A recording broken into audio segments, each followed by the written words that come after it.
Good evening, everyone. Thank you so much for joining the Special Committee on Racial Equity March 2025 meeting. This is our quarterly meeting that we have with our board members.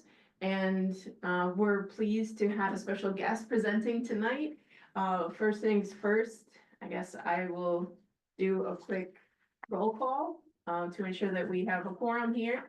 And I think we can discuss our minutes after the presentation, if that's okay with you. And we'll just get started. So, Bob Bender. Here. Cesar Tovar Costa. Present. Kelly Buford, I think I Present. skipped you. Sebastian Chalatley. Present. Margaret Della, present. Okay, great. So, thank you all for being here. So the process is for any guests. In order to speak, we'd love for you to be able to show, your face on camera. It's great that you already have your names. That's wonderful. If you want to ask questions, just raise your hand, and come on camera. And then we'd be happy, to welcome any questions that you have. There is not a chat function. So in case you want to ask a question, please just raise your hand and we'll go from there. So without further ado, we are here this evening with a special guest. We have Kajori Chaudhuri, the Deputy Commissioner of New York City Commission on Human Rights. And she has graciously offered to talk with us about the protections and opportunities to learn more within New York City for individuals who live here. So thank you so much for being here tonight. We're really thrilled to have you and glad that it's decent weather.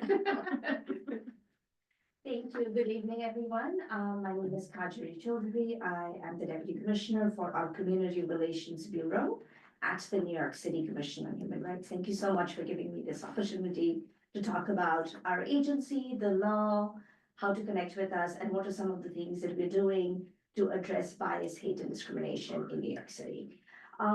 So a little bit of history, because often when we are in spaces and talk, people ask us, is this a new law? What's going on? And so just want to take us a few decades back in the 1940s, after the Harlem race tensions, the then Mayor LaGuardia, put together a committee on unity.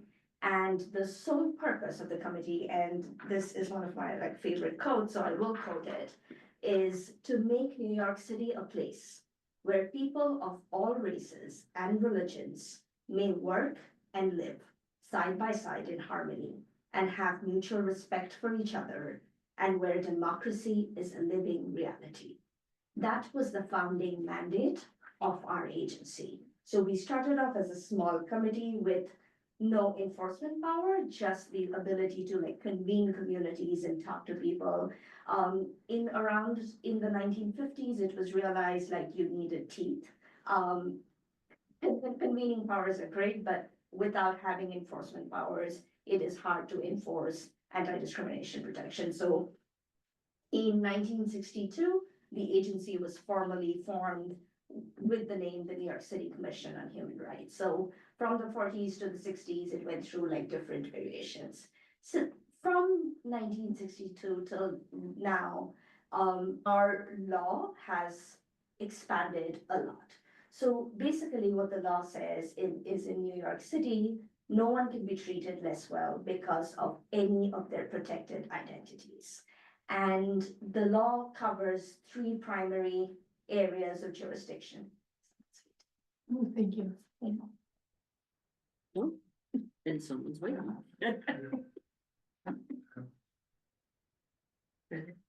Oh, might be Ariana. Might be, looks like it. Yeah, she's like she was running. Great.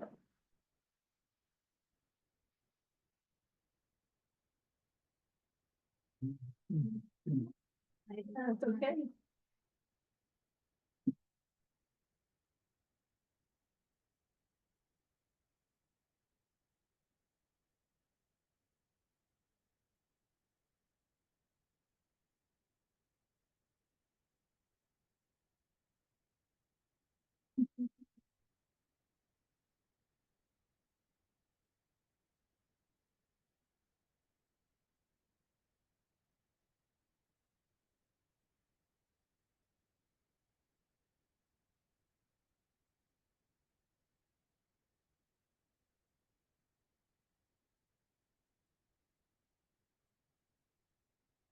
If I may continue, or I would just give hi, I'm Kadri. I'm the Deputy Commissioner at the Commission on Human Rights, so it's just, I just started giving everyone a little bit of history of the agency. So, again, like, founded as a committee back in the 1940s, and by 1962, the agency became the Commission on Human Rights.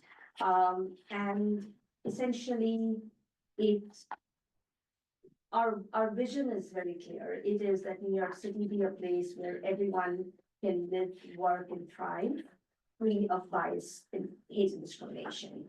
And our mission is twofold. On one hand, our mission is education and prevention.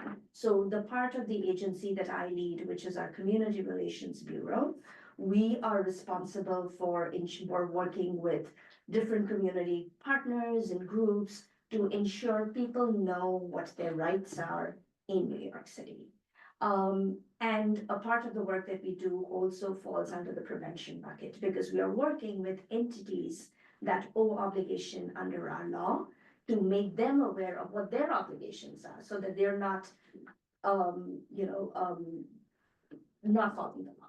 And on the other hand is our enforcement power. We are a law enforcement agency, but we are a civil law enforcement agency. So members of when cases are filed with us, and I'll talk a little bit more about the cases and how to file and all that in a bit. So going back to what the law is, and I sent out a handout which has like all the areas of the law along with the protected identities. So in New York City, we have the most robust civil rights law in the nation. And when we think about civil rights law, we often think of like core protections, right? Like, so race, religion, national origin, disability. In New York City, the law goes way beyond. So for instance, as I was talking about the three areas of the law, housing, employment, and public accommodations. And typically public accommodations are places where, which are not housing and employment. So it's like the way we like to define is a place where goods or services are exchanged either for free or for a fee. So for free would be public parks as a place of public accommodation. For a fee would be a grocery store. There are 25 plus protected identities under the city human rights law. And so I'll just go over each of those three areas of jurisdiction a little bit more, and then there are additional protections which I'll go in a bit.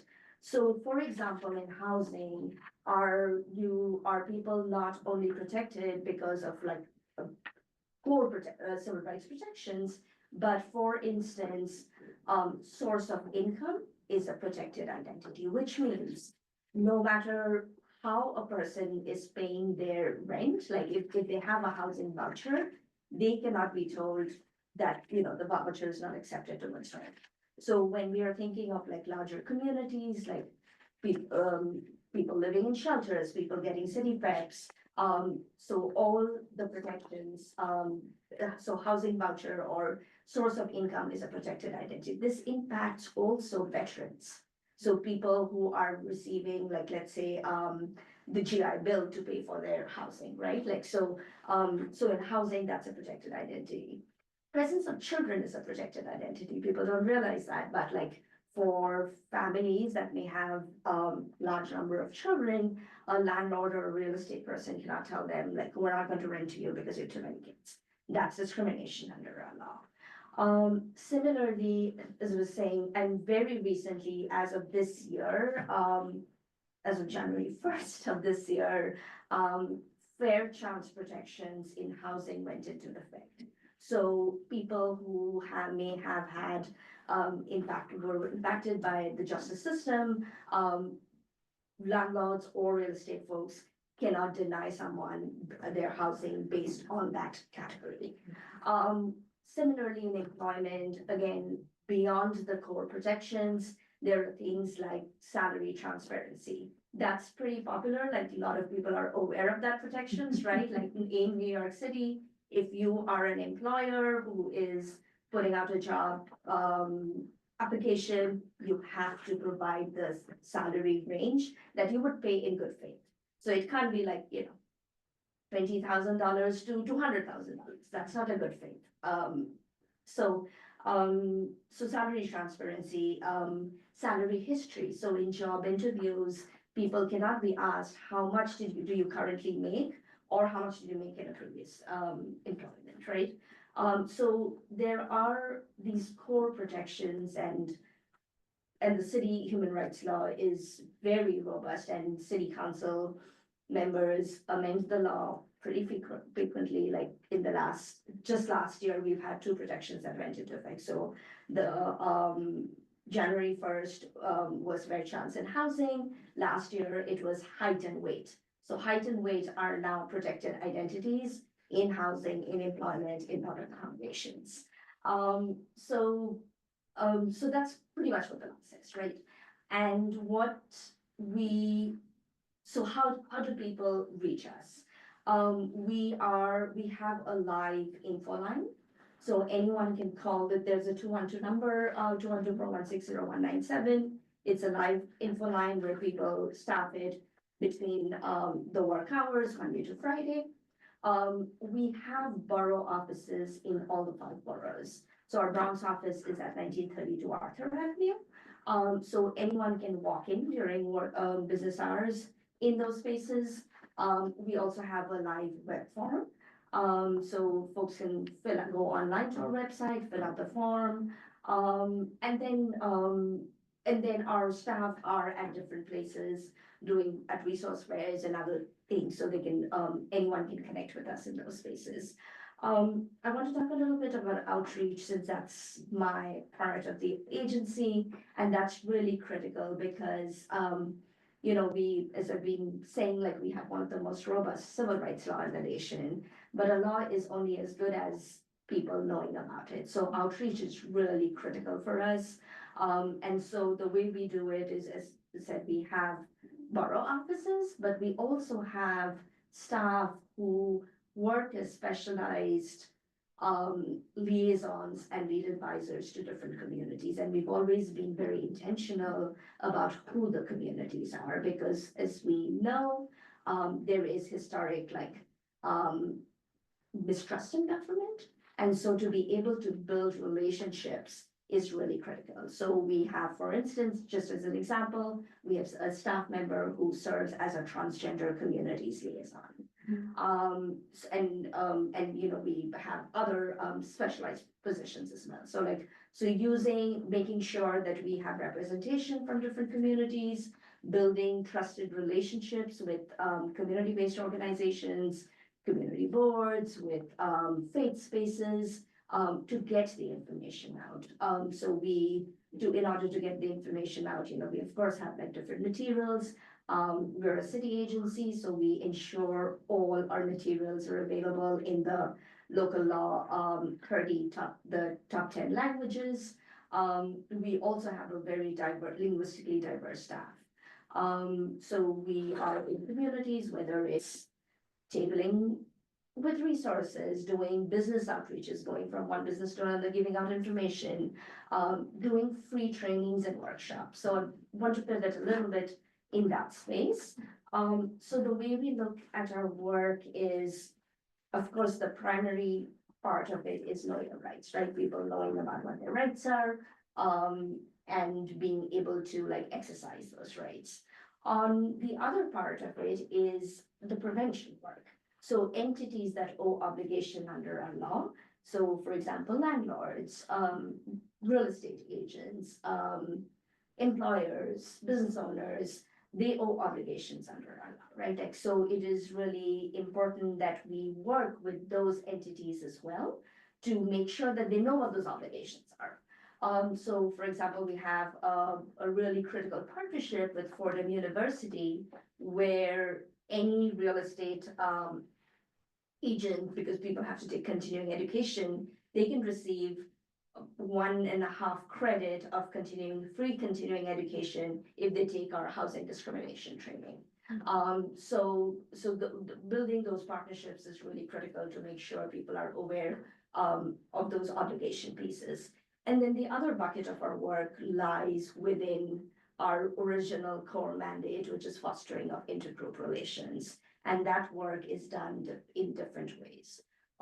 We have some trainings that we offer. Again, all our services are free because we're a city agency, which fall under what we call like competency trainings.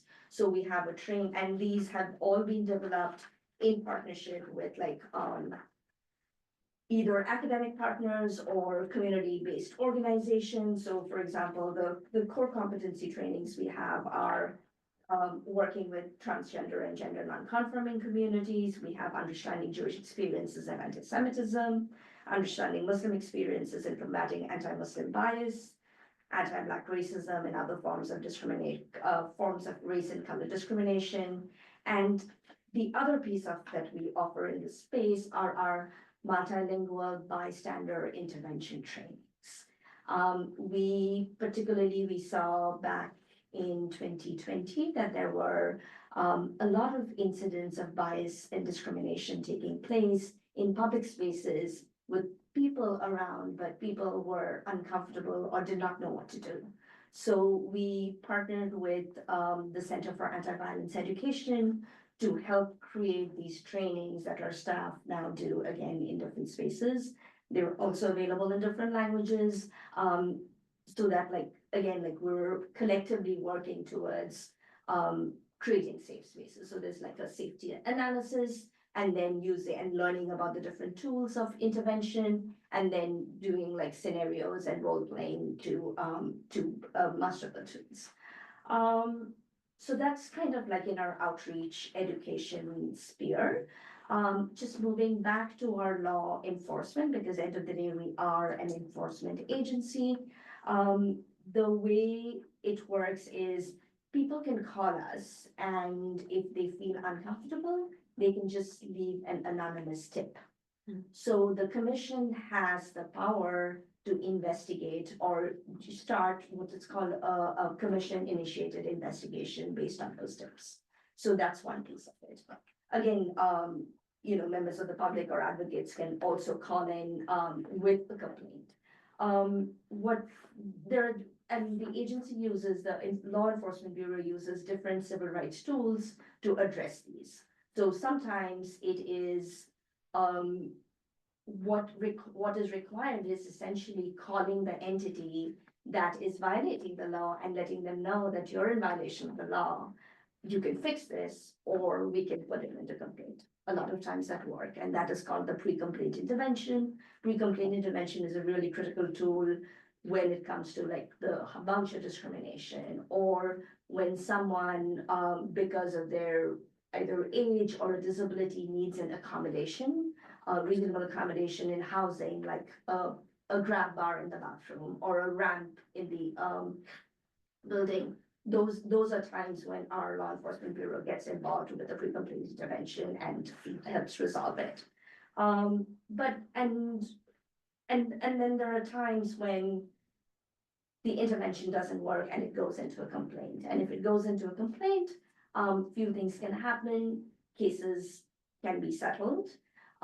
Cases can be mediated. We have an internal mediation department where the Law Enforcement Bureau refers cases to. And then in some cases, it can go into trial. And because we're a civil enforcement agency, our cases go to oath, which is the Office of Administrative Trials and Hearings.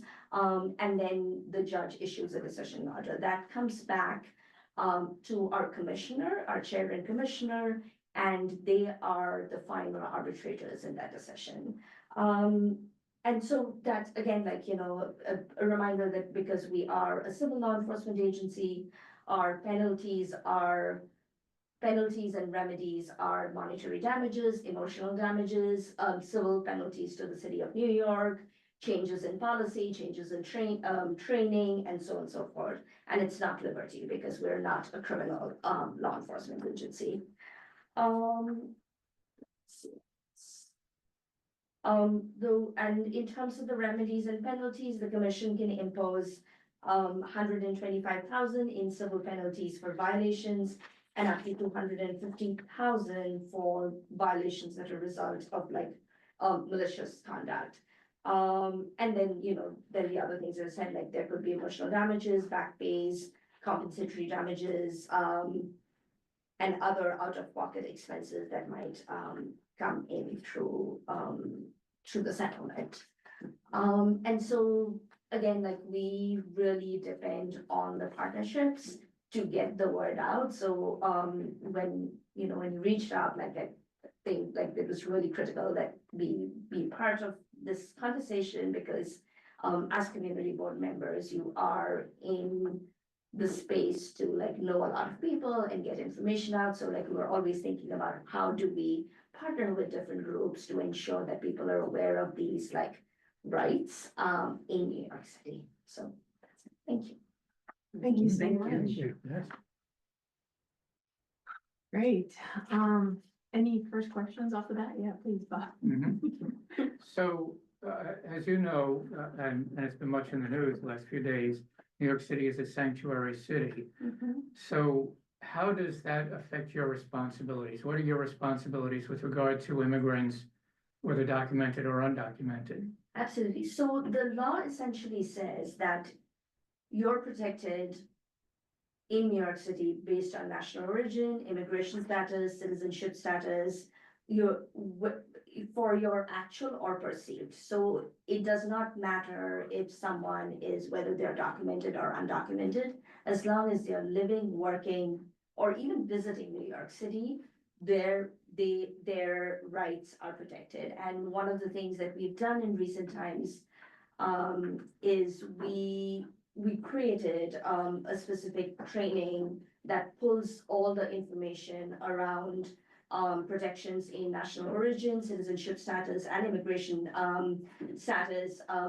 Again, make sure it is different languages. And we've been working with like schools, faith spaces, with the Mayor's Office of Immigrant Affairs to get this information out because the law in New York City has not changed, and people and I'm not talking about immigration, like we don't enforce immigration law, right? Like that's different. But if some in employment, in housing, in public accommodations, so some of the example could be, let's say someone decides to a landlord like assumes or perceives someone to be undocumented and threatens them by saying, I'm gonna call ICE, or I'm not going to do repairs because you can't do anything to me, right?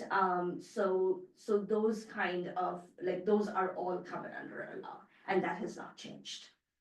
And then as city agencies, there are two other things I'd like to say here is one, we do not ask people about their immigration status. So even if someone comes to us and feels they've been discriminated because of that, it's always like actual or perceived immigration status in the document and how we speak about it. And two, as a city agency, we also provide like language access, so that different communities can come to us. Thank you. For the employment part. Yes. Do you have any kind of stat on how many complaints was received? How many were settled, how many went to the trial? We do have that. It's all in our annual report and it's publicly available. I don't have those numbers on with Okay, me but right it's now, okay. but they're all publicly available. So as a city agency, we have to submit twice a year reports to the mayor's office, and those are all public documents. So if you go and look for MMR, Mayor's Management Report, or PMMR, which is the preliminary Mayor's Management Report, it's like the last many years reports are out there. Okay, thank you.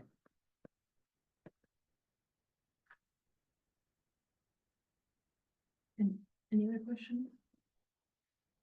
I guess, we've talked quite a bit about a couple of different things. One, we've sort of been in this, space of discussing equity as it relates to all community members, and, we've also discussed, the importance of, including, racial equity within our title. What has New York City's, I mean, I certainly, the commission is for the Commission on Human Rights. But does the city, sort of have an approach on how it talks about equity or how it thinks about protections as it relates to not necessarily pinning different communities against each other, but using it as sort of a broader umbrella to talk about specific discrimination or withholding resources from various communities, et cetera. So, last year, or year before last, there was like some amendments to the city's charter and, the Commission on Racial Equity was formed. So as part of like CORE's work, each city agency has to we've all worked on like our racial, equity plans. And so there is like, again, like, I believe those plans are also should be available publicly. And CORE has been constantly, like, they may have been here as well, like, they've been doing like community outreaches to get like community feedback on the different spaces where it, when it comes, you know, where our agency is concerned, equity is leveraged different ways. One is the fact that these services are available for free. That means anyone who has been discriminated, regardless of their economic background, they do not have to hire an attorney. They can directly come, and again, our attorneys will not represent them, but they will be like a third-party investigator investigating a claim of discrimination. But through the ability of like the agency to come to an agency to be able to like file a complaint, to get back wages, to get emotional damage settlements, like that is a leverage of equity. Similarly, in the pay transparency parts of the law has gone a really long way in terms of, and will go also a long way in terms of ensuring that there is equity in pay. Similarly, our fair chance protections, right? Like people who've been formerly incarcerated, ensuring that whether in employment, if you're like applying for jobs, like no job application should have questions around someone's former background, right? Like it should be only after that the employer has decided to make a conditional job offer, can they ask the questions about like, and can run background check. And then there is a process, like if they deny someone that job based on the background check, they have to go through a process of like screening, right? So there are different measures within the city law that we enforce that are levers of equity. The public accommodations, Yes. do they include hotels? Yes. In any place, like as said, like any place where goods and services are exchanged, either for free Mhm. or for a fee. So a hotel would be a place of public accommodation, right? So as an enforcement agency, we also have jurisdiction over other city agencies. So another city agency employee, other city agencies would be both an employer, but they would also be a place of public accommodation. So anyone could, like, if they feel they've been discriminated then they can file a complaint with us. So we do have jurisdiction over other city agencies. We do like both like hotels would be part of public accommodation, but hotels would also be employers, right? Like, so they are employers. So a lot of these entities have multiple roles, right? Like they could be employers and they would be places of public accommodation. So as employers, they will also have like obligations, and then they'll have obligations under places of public accommodation. Thank you. Questions? Well, I guess I have one other question. So as I mentioned in our prep call, you know, we created, these are some of our flyers. I'm holding it the wrong way. So these are some of our flyers that go to a resource guide, that we really began focusing on hate and and sort of its tentacles, Yeah. what that could look like. It could be something like a hate crime, helping people understand exactly what a hate crime is. Yeah. How to know if they've, been a victim of a hate crime, or perhaps they're witnessing one, or et cetera, et cetera. And then as we continue to talk about just life itself and how hate within a person can manifest, and, what are some of the, repercussions, whether that's they are being on the receiving end of it, or whether they're feeling it themselves towards others, or towards themselves. So we created this resource guide, and in a couple of different languages that are most common in the district. And we've also, so beyond that of providing, you know, trying to bring together various resources in New York City and New York State, we also thought about how to bring people together. And what that might look like, and what would really resonate or feel as though we're moving the needle in some way, shape, or form. Does your office provide trainings or give I don't know, guidance on various community events? I guess some of the things we were looking about is just having what are the ways that we can build a stronger community fabric? And so we have a lot of ideas, but Yeah. we're also still, I think, trying to fine tune it. So, thank you for raising that question. I think we have a few things. One is, we've. So the mayor's office, of prevention of hate crimes, they run this program called Breaking Bread Building Bonds. Some of you may be familiar with it. Sorry, excuse me. This was launched, let me say about like a year and a half ago, where essentially it is about bringing people together, sharing a meal and having conversations, right? Like, and having facilitated conversations. So one of the first questions asked is, what is your New York story?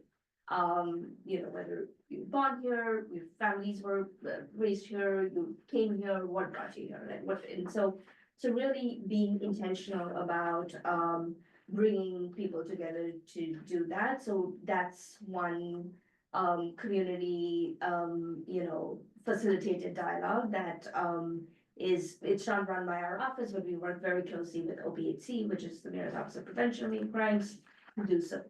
There is, we've facilitated some of those circles, but we've also had spaces where we've held like talking circles, especially as we think about going back to like 2020, 2021. And at that time, a lot of this was virtual, but like we've also had like now we're doing more like in-person circles, right? Like it could be community building circle, it could be a circle after an incident of like bias or hate took place in the community, like in terms of like bringing people together to talk about like what happened, how can we prevent this in the future. We are honestly, our bystander intervention trainings have also been a good place of like bringing, because it is a skill building training, but it is also people are coming together to learn a skill of like intervention and being upstanders in situations. So that's another piece of it. So with the Mayor's Office of Prevention of Hate Crimes, and I want to let you know this because I think our grant is still open. So we do have a community grant project that we've worked together on, where any community ideas that folks have, they can apply for the grant. We're looking to grant like 10 projects across New York City, maximum up to 10,000. So it's not a lot of money, but it's enough to do like the kind of thing that you're talking about, so like that's enough. The community project grant initiative is like currently on. So that's another space as well, so like these could be some of the things. To think about. Yeah, those are great ideas. Thank you. So, who can apply for that grant? Anyone, Could a community board, for instance? Yeah. Okay. there is no like restriction, anyone can apply for the grant. Mhm. As long as the project, like the goal of the project has to be around like fostering intergroup relations and addressing bias, discrimination, and hate. Mhm. Very good.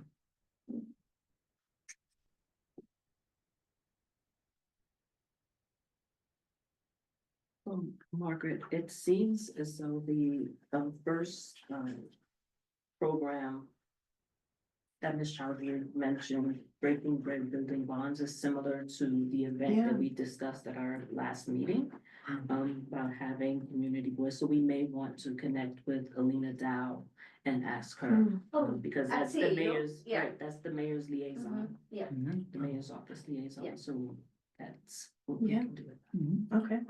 I will say also it would be good to connect to the Riverdale Y because they hosted one of the first of those events Mhm. back in 2023. Okay. Sure. Yeah, and our office is here to like help support any effort, that you want to. Great. Any other questions? Julie, any questions? Yeah, Julie, I apologize if you want to chime in on anything. Oh, no, thank you. It's a great meeting here, and definitely we'll be looking into that grant. That's excellent. Well, unless we have any other questions, I know we're a little over time, but you've just been a wealth of resources and a real gem to have here. So thank you so much for your time tonight. Of course, no, thank you for having me. I mean, I'm also a resident of this district, so like it's really nice to see that the community board specifically has this committee and people are so passionate about it. Well, thank you, and Sorry, I'm gonna give out my business cards. okay, Yes, good. thank you. And these flyers that you provided, Yes. I apologize, did you send them electronically too? No, Okay. I can do that, If yeah. you could, then I can add them to the minutes and they'll go out to the whole okay. committee, That- I mean, that's, community. Yeah, that would be great, yes, I can do that, and then whatever's extra, I think we can just leave them. Yeah, definitely. Here in the, And as you come into the office here, there's a number of flyers and different resources, so we can post them here for any other future visitors. perfect. Great. Well, thank you. You're welcome to stay as long as you want or go home and have some dinner. But thank you so much for being here tonight. We appreciate it. Great, and we'll definitely follow up on all of these wonderful ideas you shared. Actually, I got some buttons. Oh, that we had from a recent. Thank you. Excellent. Oh, Thank you. thank you. Oh, yeah, awesome. This is great. All right, so back to the business at hand. Community board members, couple of things. Thank you. Have a good night. Thank you so much. And thank you, Bob, for connecting us with the deputy commissioner, that was awesome. And what a great resource, so, thank you for working your magic. There was no magic involved. Well, there's, But, finding the right thank you, people, Margaret. yeah. So minutes, let's talk about minutes. I apologize, I didn't really have a chance to get into your feedback, Bob, but if you could just recap. There are a couple of places in the minutes, and I apologize that I didn't read the minutes before today. And, you know, I wish I had caught this, No, that's okay. but, I'm just looking at, you know, I printed them out because that's what I do. And it's 2 pages, and down toward the bottom of the first page, there's a bullet point about conversations around having a 3-digit number to report hate. And it says there was a speaker who was supposed to speak at the September meeting, who was supposed to speak about what engenders hate. There is something to think about human psychology. It's a little bit muddy there. And I think could use a little clarification. And then there's, I didn't click on the link about filing a report with OPHC, so I hope that works. And toward the end of the minutes, there's a bullet point that says diversity and inclusiveness are a part of the budget request. Yeah, I think, I'm pretty sure I know what you mean there, which is that all of the committees in their budget priorities, I'm assuming that's what you mean, should take diversity and inclusiveness into consideration. I know that all the committees I'm on are actually doing that. All the committees I'm on that actually have budget requests do that sort of thing. But I'm guessing that's what you mean. You know, there's just a couple of places here where I think the minutes are a little bit unclear. Okay. And then, as I said, worst of all is the bullet point that says Bob Bender to draft a resolution to be reviewed, and I totally forgot about that. And that's on me. So, you're gonna have to remind me what that is, Margaret, Okay. either now or separately offline.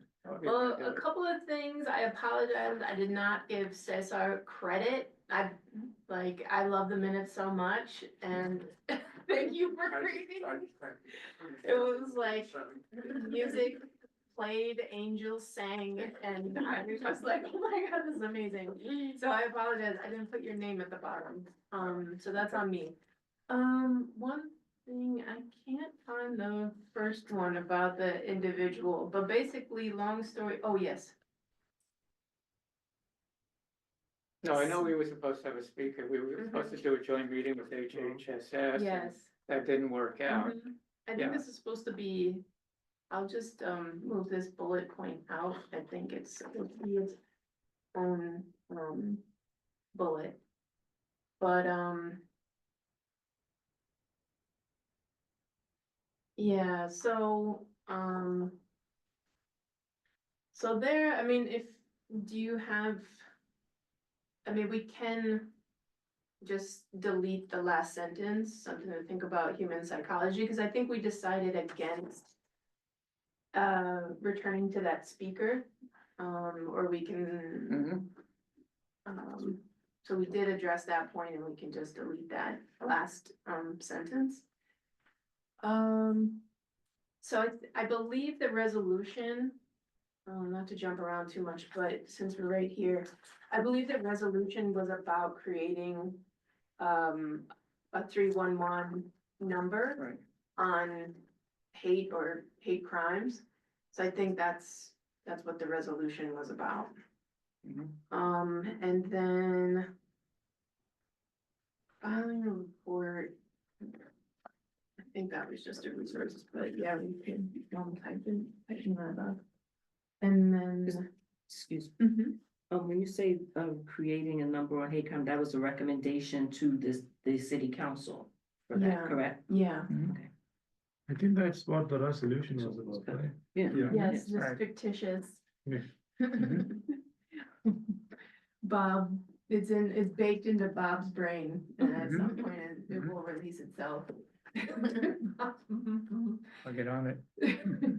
I mean, if that's something that we still feel strongly about, that we would wanna consider, Well, I think at minimum, we should, propose that, we give consideration to creating that. I mean, I think that's perfectly fair. I don't know that we want to come right out and say, let's do it, because there could be complications we're not even aware of.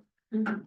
But I think certainly it's fair to, raise the question of whether there could be a 311 type of 3-digit number for people to report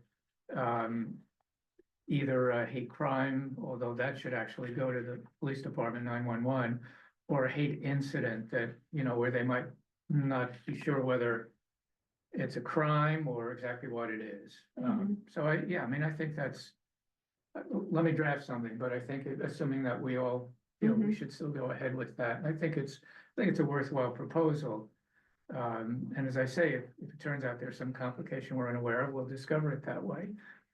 I mean, a little wrinkle to this idea is that, the commission has this number, which I didn't realize that it was manned by a person. Good point. So, I mean, during business hours, that's an awesome resource.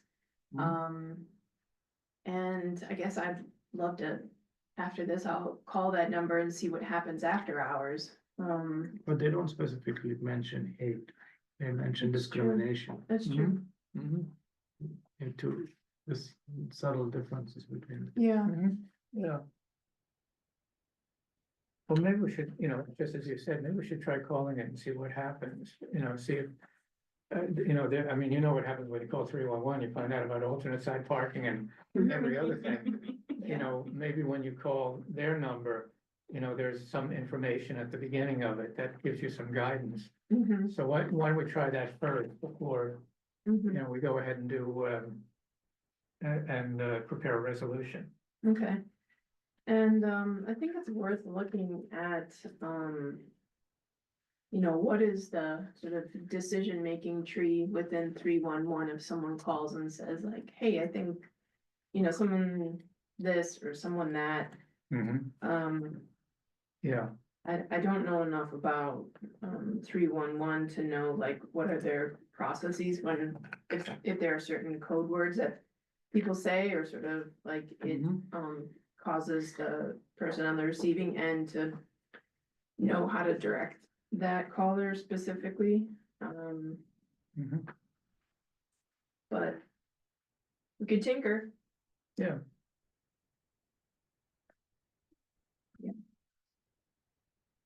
Okay, and then, yes, this last bullet point on diversity and inclusiveness.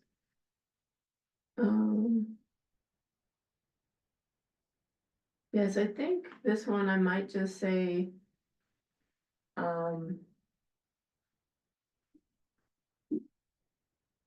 I think we Remind just throw in committees. budget priority Yes. requests by the committees, because that's what I Right. believe it was about.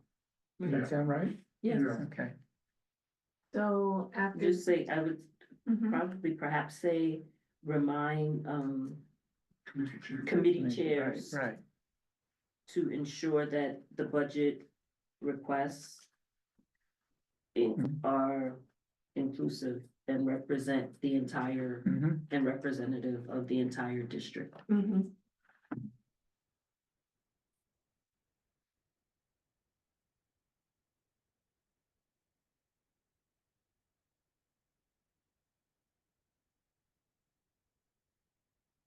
Inclusive and equitable. Yes. Mhm. And reflective of the entire district. It should be clear, because with equity is subjective, right? So if we say representative of the entire district, then they know that they have to dig a little deeper. Yeah. And, you know, I hope, Margaret, I mean, you created that wonderful map of budget requests, you know, going back over several years and identifying different locations. I hope everybody knows about that. All the committee chairs know about it. Yeah, no, I mean, it was a lot of work, and it's a great guide for committees that, you know, that are in the process, as most are right now, of determining their capital and expense budget priorities. And I think this year I'm gonna try AI and see how I can get a better map, because it looks very old school right now with my little like flags. So I'm gonna try that and see if we can create a new map that's a bit more dynamic, because then you can layer it, we can have all sorts of things. So anyway, so that's gonna be my goal. I think people do know. I mean, we talked about it. Oh, ad nauseam. yeah, I think they it's in do, in- but it never hurts to remind. It's always a good idea, and I'm pretty sure David has brought it up at, one or the other of his reminder meetings about, about getting the priorities, together for the committees. Mhm. Go ahead, Julie. I was just gonna say that map, because that map was a real eye opener. I don't think everyone does know about it, and I was thinking of possibly giving the information link, because I had mentioned the link last night when OMB came to speak with us, to include the information for the map in there. Because that is truly an eye opener when you take a visual look to see the disparity between uphill and down the hill. So I'll look to include that information in there. Okay. Remembered about the map when the Parks Committee was talking about, when the ladies said that they would, advocate, and even in Education Committee, people wanted to advocate for certain things. So that's a good map. Whether it's old or not, it's wonderful. Well, it's gonna be about that time of year when I have to update it. It's looking a little hairy, so, Yeah. Yeah, so that is, so I will, update that. I haven't taken a look, I don't think I've updated it since, the last, budget request go around. So, in preparation for our interim report due by June at the latest, I'm gonna update that map. Then I can't remember if we created, an interim report that included this resource guide, or if that was after the June report. I can't remember. Does anyone remember? Oh, boy. But it should be on the committee homepage, right? Yes, it is definitely, and I'll look. I was just hoping to make a plan because I think our next meeting is is it April or, no, this is March and then May, I think, and then that's it. So we have a little bit of time, to pull together what our perspective is on the year. And I'll also say that Artie was super great. He and I finally, we got, with the feedback from everyone at our last meeting, we updated this flyer and we also updated, sorry, Sebastian, this flyer. So these are up, they're gonna be up in the community. And the translated text is on the website. So we've got all those pieces, and so that's been addressed, done and dusted. And then we need to think about updating the map. I saw the Bronx Borough President updated demographics on board members, so we'll include that as a part of our interim report. And then the other thing is, every year we usually focus on activities for all of the standing committees that are intentionally focused on equity or ultimately advance equity. And I'm hoping to pass that off to somebody. Be more So specific, what exactly is So- that?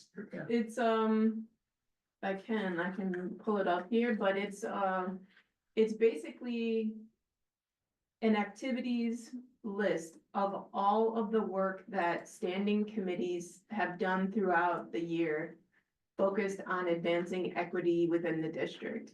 Oh, okay. Mhm. So,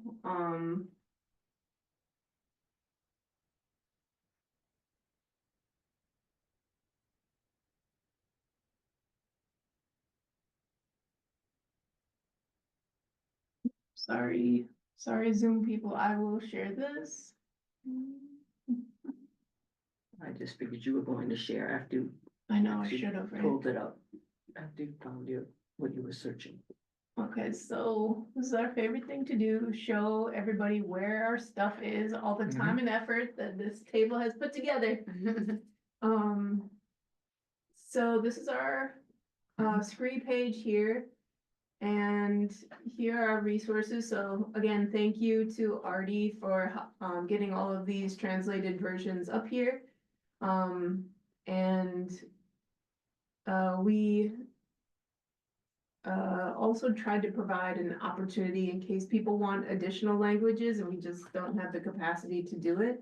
I know it's in English here, but you can go to Google Translate and use, it will allow you to translate web pages. It just won't automatically translate PDFs. So this is a quick little cheat sheet for that. But nonetheless, so these are our scree documents. This is the 2020 resolution. This is the current scree report. So I guess we could, this is our document here, June 2024. Yeah, so this does highlight hate and disinformation.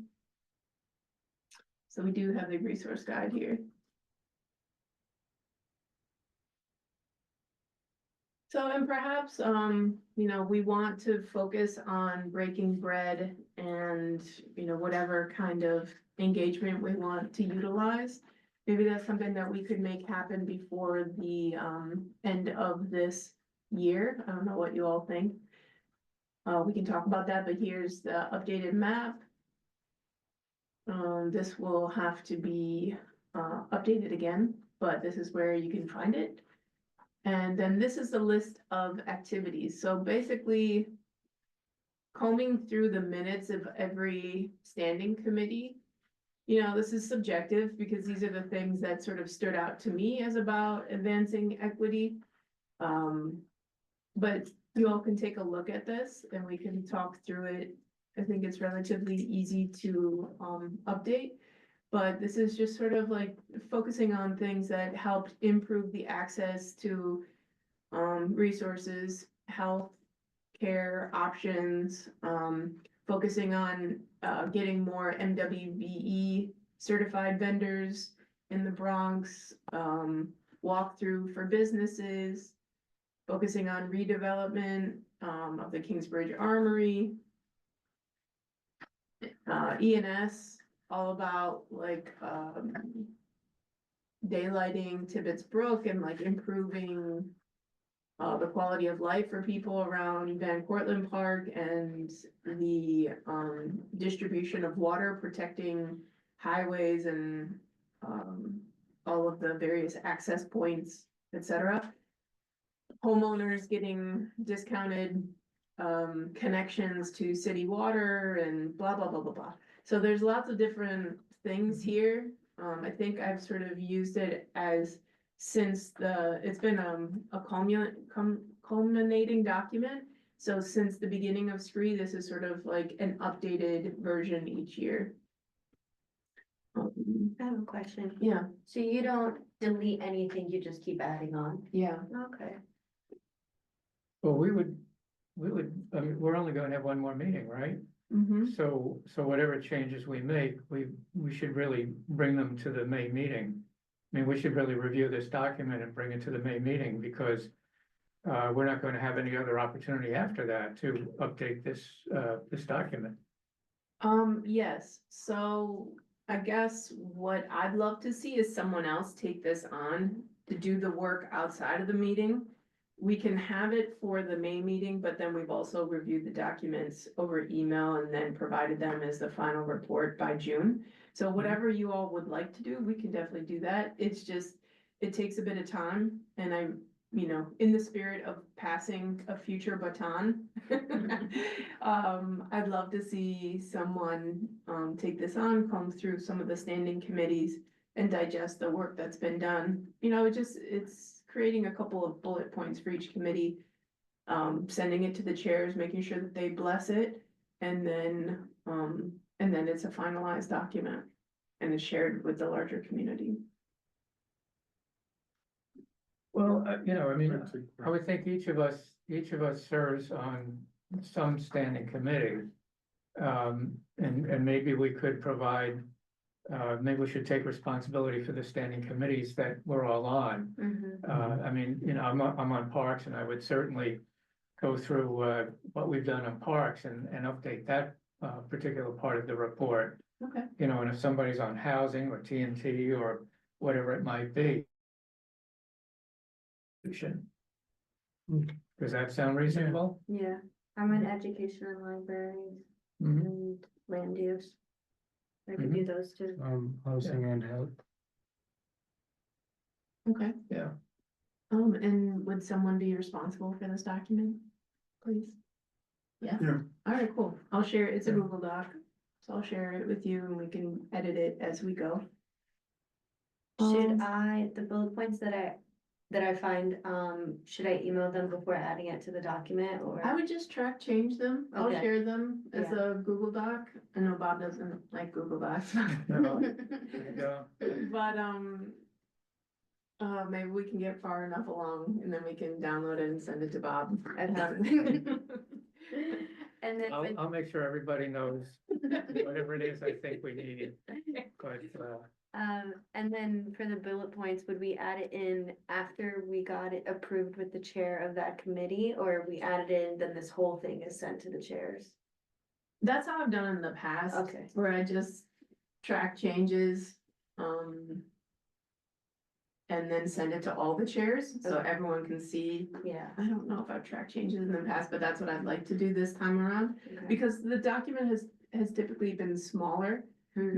Maybe I highlighted them for chairs previously, but nonetheless, like, I think track changes, we can, do that and then just share it, and if anyone has any feedback, then we can edit it on a one-on-one basis. Okay, But otherwise, it's kind of like a speak now, forever hold your peace thing. yeah. Okay. I know we're tight on time. All right, so CESA is gonna manage that. Thank you very much. And then, you know, we welcome any other feedback on this. So getting back to our breaking bread, event or convening. I mean, I'd love to be able to do this like maybe and we use May as sort of like a planning time or sort of solidifying, or we email to plan. I'll get some information like, the deputy commissioner recommended, but, is that something that we're game to do, that we have time to do? Do we want to do this still? Do we want, Julie, one of the things we talked about last time was maybe using the, maybe like a community board meeting as the guinea pig, so to speak, on building a more collegial environment and utilizing board members to get that started. That would If be that makes, perfect. Much needed. Remember, in June, we have our meeting late, so you have time to prepare if you're thinking of a June. We should be meeting the 3rd week in June instead of the 2nd. If you're looking for extra time. okay. So do we have the bandwidth? Actually, it's the 4th Thursday. I mean, the 4th week. It's either gonna be it may be the 4th Wednesday. We're trying to Okay. confirm it. Okay,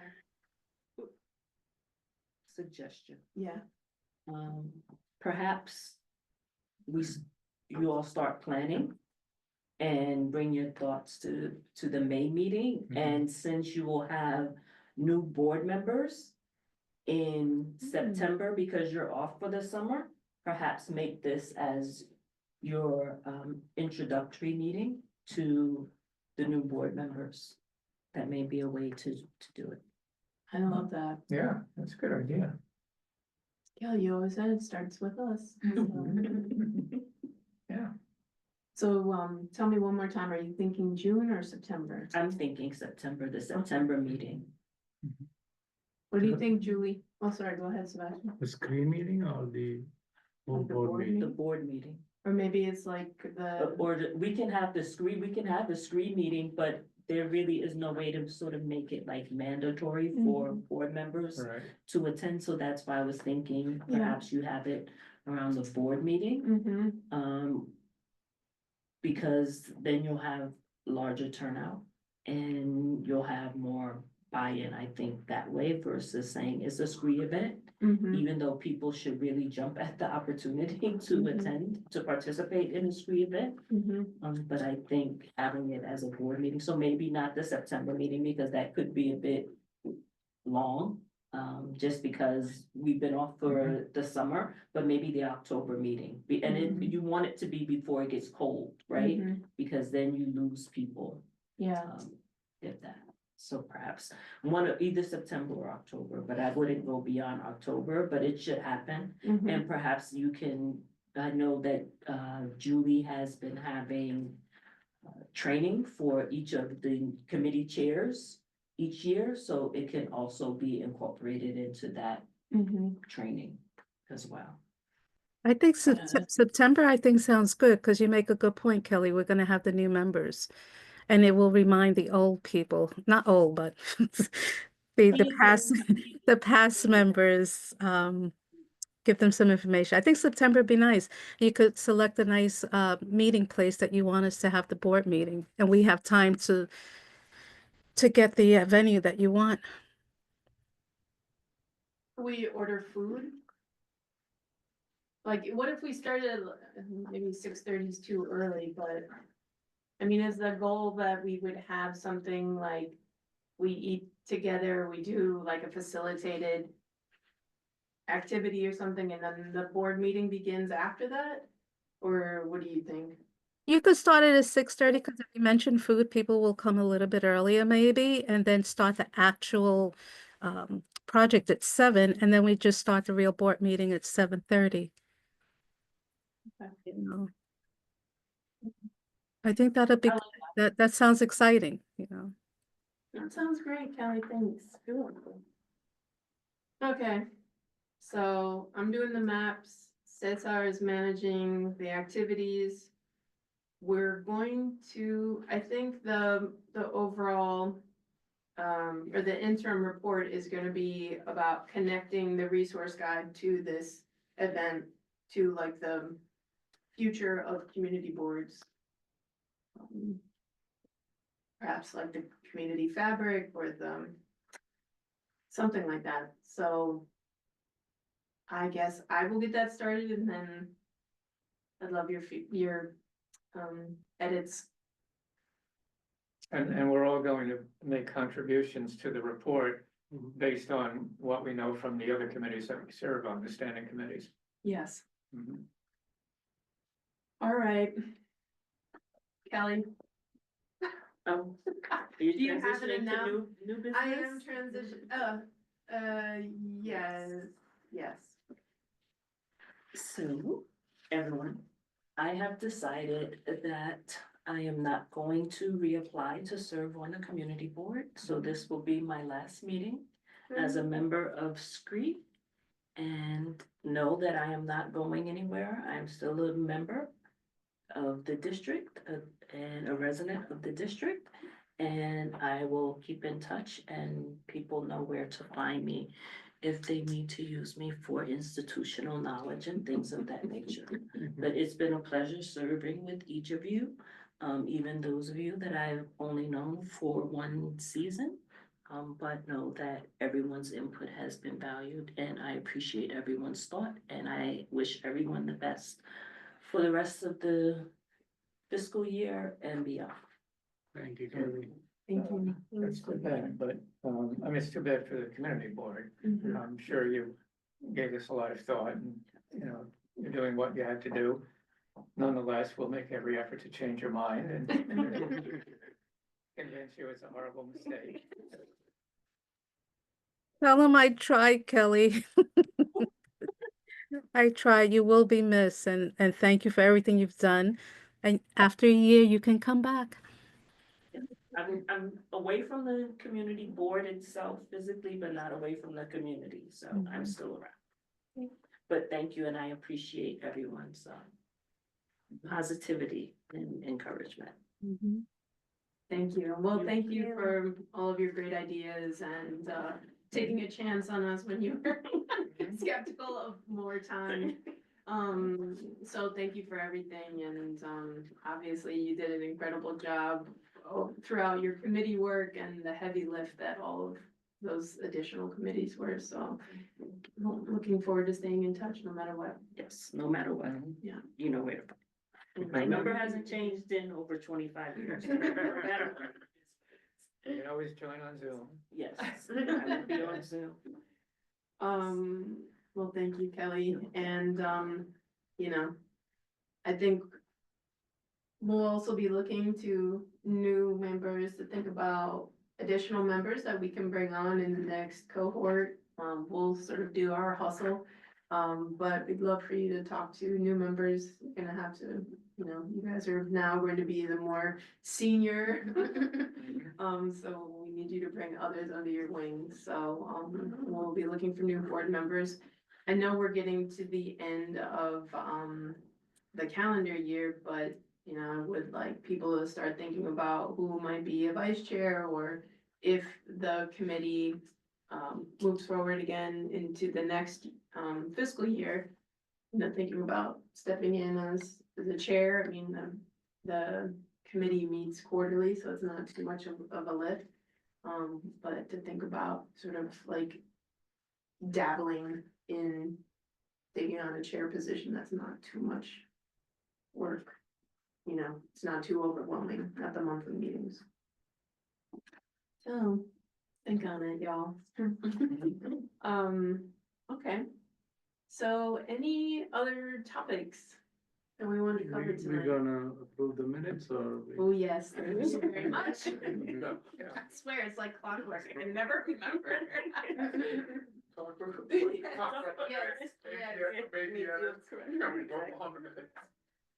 I make a motion to approve the minutes with the noted corrections. Excellent. Okay, anything else? Well, We didn't vote. do have to- Oh, this is why you need to learn how to be a chair, even though I've never learned. Yes, you have. So, any abstentions, any opposed, all in favor? Aye. Great, Yeah. thank you. Wonderful. All right, so, I just wanted to circle back on a couple of things. Getting information on the ERA, the Equal Rights Amendment, has been challenging to say the least. I also was in touch with, the New York State Office, on Human Rights. They had a conflict tonight. I'm hoping to be able to get them to come and present, in the future. It doesn't necessarily have to be at our May meeting, but, you know, hopefully sometime in the future, but I think those 2 points are still standing out to me as areas where we need additional, input from, qualified individuals. So we'll keep pressing on and hopefully the timing works out next time, or the next time. Okay, cool. Anything else that you all would like to address? Great. All right, would anyone like to make a motion to adjourn the meeting? Thank you all, have a great night. Thank you. Bye. Thank you, everybody. Have a good night. Thank you, Julie.